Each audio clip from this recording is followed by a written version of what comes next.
நாடாள அழைப்பதும் அவர்களுக்காக உங்கள் வாழ்வை தொலைப்பதும் உங்கள் உயிரை தியாகம் செய்வதும் ஏற்புடையதல்ல. விக்கிரவாண்டிலே எண்ணற்றவர்கள் மயக்கம் போட்டு விழுந்தார்கள். நல்வேளையாக நல்வாய்ப்பாக பிழைத்துக் கொண்டார்கள்.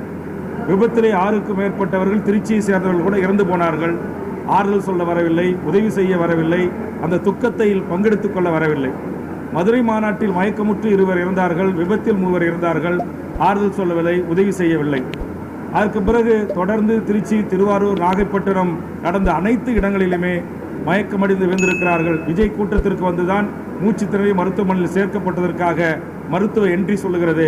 நேற்றைய தினம் ஏடிஜிபி சட்ட ஒழுங்கு திரு டேவிட்சன் தேவ ஆசீர்வாதம் அவர்களும் தெரிவித்திருக்கிறார்கள். ஆக இது முழுக்க விஜயை பார்ப்பதற்காக விஜயின் பேரில் அழைக்கப்பட்ட ஒரு நிகழ்ச்சிக்கு வந்ததில் இருந்த இறப்பு. இதற்கு விஜயும் தமிழக வெற்றி கழகமும் பொறுப்பேற்றிருக்க வேண்டும். அவர்கள் அதை தட்டி கழிப்பதும்